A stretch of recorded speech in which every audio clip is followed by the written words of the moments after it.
She's joined by her family and many friends, among them her soccer team, and we heard from them. Thank you for coming. Okay. A lot of people who've been here supporting her in her recovery process. Ladies and gentlemen, please give a warm welcome to Madeline Uretsky.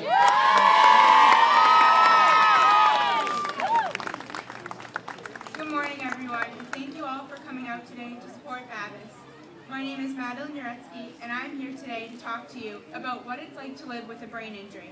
As many of you here probably know, when you sustain a brain injury, your life and the lives of those around you are forever changed. What you once knew as normal no longer exists. Things that you could count on for yourself no longer exist. And what you have to do to achieve and accept a new normal is a very difficult process, both emotionally and physically.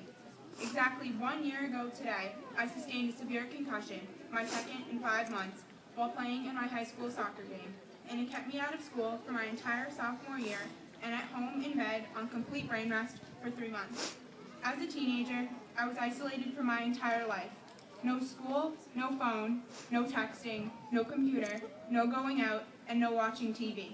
I could no longer do any form of physical activity at all, yet I was accustomed to playing sports every day of my life. What was I facing, and how could I possibly deal with this? My life has completely changed in a matter of seconds. I needed to figure out how to make the best of this tough situation that I was facing. I decided early on in my recovery that I was going to do whatever the doctors told me, and I was definitely not going to let this concussion get the best of me. It's not who I was before my injury, so I wasn't going to allow myself to become that person. I wasn't going to fight it because I wanted to get my life back, but I wasn't going to sit idly by and do nothing. As I started to feel a bit better, I began taking baby steps to regain my life. I am fortunate to have a wonderful support group of family, friends, my medical team, and my school community, Bishop Fenwick and Peabody, and without all of them, I would not have been able to be where I stand today before you. I have tried many types of alternative medicine, such as massage, herbs, speech therapy, chiropractic, acupressure, and eye coordination exercises that have all contributed to my recovery. Along the way, I decided that there must be other teenagers out there suffering as I was, and who perhaps don't have the kind of support that I have. So that became my mission, to help them.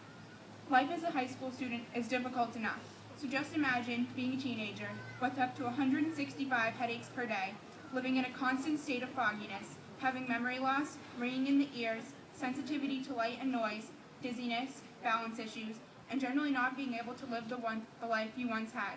That is me today. Returning to school as a student with a brain injury is a very scary proposition. Will people look at me funny? Will they ask me questions? Will they think I'm faking? After all, I look fine.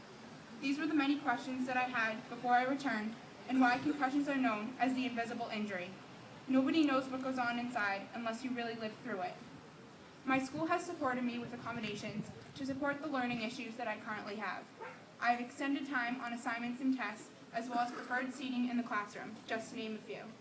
In fact, these accommodations have been so helpful that I felt that every student returning to school with a brain injury should have them. I took my experience to Senator Scott Brown and discussed these accommodations with him in his office. He was very receptive, and I am working to have them made available to all students. I have learned several things from this ongoing experience. I used to always be on a rigid schedule, and now I plan according to my pain. This has taught me to be more of a patient person. Also, I have learned the importance of eating healthy for your brain, and that people are willing to help you if you let them. As a teenager, balancing my life with school, a social life, doctor's appointments, and my symptoms has been a challenge, but I have managed well. As long and difficult as my road to recovery has been, it has also been extremely rewarding. I have met so many interesting people, as well as been able to mentor, counsel, and befriend many other kids with concussions, and this has made me feel so much better. I'm also currently blogging to try to help teenagers with brain injuries live with their new normal.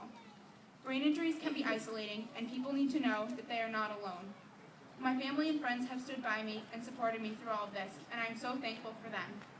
I have so many caregivers who have been instrumental in my recovery, and I urge anyone with a brain injury to be proactive about their recovery process. But the most important advice that I can give is to stay positive, because things improve over time. Brain injuries are a work in progress. There may not be change seen on a daily basis, but improvement will be seen. Just because life is different than it used to be doesn't mean it isn't great.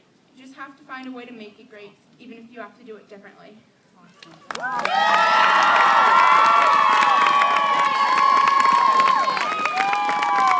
amazing or what?